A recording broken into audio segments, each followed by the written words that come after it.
ಎಡದಂಡೆ ಕಾಲುವೆ ಮತ್ತು ವಿಜಯನಗರ ಕಾಲುವೆಗೆ ನೀರು ಬಿಡುವಂತೆ ಒತ್ತಾಯಿಸಿ ಇವತ್ತು ಗಂಗಾವತಿಯ ಅಂಜನಾದ್ರಿಯಿಂದ ಇಟ್ನಾಳವರೆಗೆ ಬೈಕ್ ರ್ಯಾಲಿ ಮತ್ತು ಟ್ರ್ಯಾಕ್ಟರ್ಗಳ ಮೂಲಕ ಹೋಗ್ತಾ ಇದ್ದಾರೆ. ಬಿಜೆಪಿ ಮುಖಂಡರಾಗಿರ್ಬೋದು, ಗಂಗಾ ಶಾಸಕ ಜನಾರ್ದನ್ ರೆಡ್ಡಿ ಆಗಿರ್ಬೋದು ಮತ್ತೆ ರೈತ ಮುಖಂಡರು ಹೋಗ್ತಾ ಇದ್ದಾರೆ. ಅಲ್ಲಿಂದ ಇಟ್ನಾಳದಿಂದ ತುಂಗಭದ್ರಾ ಡ್ಯಾಮ್ಗೆ ವರೆಗೂ ಪಾದಯಾತ್ರೆ ಮಾಡಲಿದ್ದಾರೆ. ಸ್ವತಃ ಗಂಗಾ ಶಾಸಕ ಅಂತ ಜನಾರ್ದನ್ ರೆಡ್ಡಿ ಇದ್ದಾರೆ, ಅವ್ರನ್ನ ಮಾತಾಡೋದು.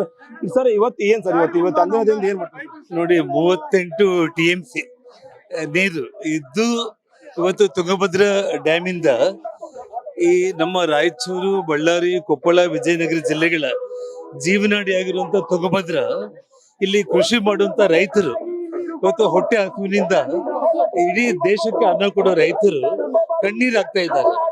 ನೀರು ಇದ್ದು ಕೂಡ ಒಂದು ICC ಮೀಟಿಂಗ್ ಮಾಡದೇನೆ ಈ ರಾಜ್ಯದ ಮುಖ್ಯಮಂತ್ರಿಗಳು ಮಂತ್ರಿ ಮಂಡಳಿಗೋಸ್ಕರ ಡೆಲ್ಲಿಯಲ್ಲಿ ಕುಂತು ಇವತ್ತು ಈ ರೈತರ ಬಗ್ಗೆ ಕಾಳಜಿ ಇಲ್ದಂಗೆ ರೈತರ ಕಣ್ಣೀರಾಗ್ತಾ ಇದ್ರು ಕೂಡ ಅವ್ರು ಇವತ್ತು ಡೆಲ್ಲಿಯಲ್ಲಿ ಕುಂತಿದ್ದಾರೆ.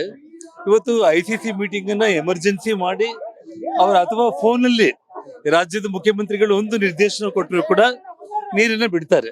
ಇವತ್ತು ನಾವು ಅಂಜನಾದ್ರಿಯಿಂದ ಮುನ್ರಾಬಾದ್ ಕಾಡಾ ಕಚೇರಿವರೆಗೆ ಕೂಡ ನಾವೆಲ್ಲರೂ ಕೂಡ ಪಾದಯಾತ್ರೆಯನ್ನ ಮಾಡ್ತಾ ಇದ್ದೀವಿ.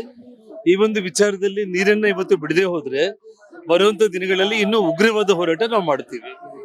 ಇವತ್ತುವರೆಗೆ ಪಾದಯಾತ್ರೆ ಅಷ್ಟೇ ಇರ್ತದೆ. ಮುಂದೆ ಒಂದ್ ವೇಳೆ ನೀರು ಬಿಟ್ಟಿಲ್ಲ ಅಂದ್ರೆ ನಿಮ್ದು ಯಾವ ರೀತಿ ಮುಂದಿನ ಹೋರಾಟ ಇರುತ್ತೆ? ಇವತ್ತು 4 ಜಿಲ್ಲೆಗಳ ನಾಯಕರುಗಳು, ರೈತರುಗಳು ಸೇರಿ ಇಡೀ ರಾಜ್ಯದಲ್ಲೇ ತುಂಬಾ ಗಂಭೀರವಾದಂತ ಹೋರಾಟವನ್ನ ನಾವು ಮಾಡೋದಕ್ಕೆ ಮುಂದಾಗ್ತೀವಿ. ನಮ್ಮ ಕಡೆ KRS ಗೆ ಬಿಜೆಪಿ ಮುಖಂಡರು ಮತ್ತೆ ರೈತರು ಮುತ್ತಿಗೆ ಹಾಕಿ ಹೋರಾಟ ಮಾಡ್ತಾರೆ ಸರ್, ಅದ್ರ ಬಗ್ಗೆ ನೋಡಿ. ಇವತ್ತು ಅಲ್ಲಿ ಯಾರೋ ಒಬ್ಬ ತಮಿಳುನಾಡು ರಾಜ್ಯದ ಮುಖ್ಯಮಂತ್ರಿ ಆಗಿರುವ ವಿಜಯ್ ಜೋಸೆಫ್, ಆ ಜೋಸೆಫ್ ನ ಸ್ಯಾಟಿಸ್ಫೈ ಮಾಡೋದಕ್ಕೆ ಇವತ್ತು ವೆಲ್ಕಮ್ ಮಾಡ್ತಾರೆ. ಇವತ್ತು ಅಲ್ಲಿ ಒಂದು ಕಡೆ ಕಾವೇರಿ ಭಾಗದ ರೈತರು ಕಣ್ಣೀರಾಗ್ತಾ ಇದ್ದಾರೆ. ಇವತ್ತು ಕಲ್ಯಾಣ ಕರ್ನಾಟಕದಲ್ಲಿ ನಾವು ಕಣ್ಣೀರಾಗ್ತಾ ಇದ್ದೀವಿ.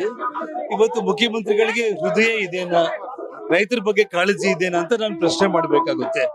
ತಕ್ಷಣ ನೀರ್ ಬಿಡಿ, ಇಲ್ಲ ಅಂತಂದ್ರೆ ಇಡೀ ನಮ್ಮ 4 ಜಿಲ್ಲೆಗಳ ರೈತರು ದೊಡ್ಡ ಮಟ್ಟದಲ್ಲಿ ನಾವು ಹೋರಾಟ ಮಾಡಬೇಕಾಗುತ್ತೆ. ಇದೇ ಗಂಗಾ ಶಾಸಕ ಜನಾರ್ದನ್ ರೆಡ್ಡಿ ಅವರ ಮಾತಾಗಿ ಅಂತ ಹೇಳ್ಬೋದು. ಒಟ್ಟಾಗಿ ವಿಜಯನಗರ ಕಾಲುವೆ ಆಗಿರ್ಬೋದು ಮತ್ತು ಎಡದಂಡೆ ಕಾಲುವೆಗೆ ಕೂಡಲೇ ರೈತರಿಗೆ ನೀರು ಬಿಡುಗಡೆ ಮಾಡಬೇಕು. ಮಾಡಿದ್ರೆ ಒಂದ್ ವೇಳೆ ಉಗ್ರವಾದ 4 ಜಿಲ್ಲೆಯಿಂದ ಹೋರಾಟ ಮಾಡುವುದಾಗಿ ಅಂದ್ರೆ ಗಂಗಾ ಶಾಸಕ ಗಾಲಿ ಜನಾರ್ದನ್ ರೆಡ್ಡಿ ಅವರು ಪಬ್ಲಿಕ್ ಟಿವಿಗೆ ಮಾತನಾಡಿದ್ದಾರೆ ಅಂತ ಹೇಳ್ಬೋದು. ಕ್ಯಾಮರಾ ಪರ್ಸನ್ ವಿನಯ್ ಗದ್ದೆ, ಮುಖಂಡ ಗದ್ದೆ, ಪಬ್ಲಿಕ್ ಟಿವಿ ಕೊಪ್ಪಳ.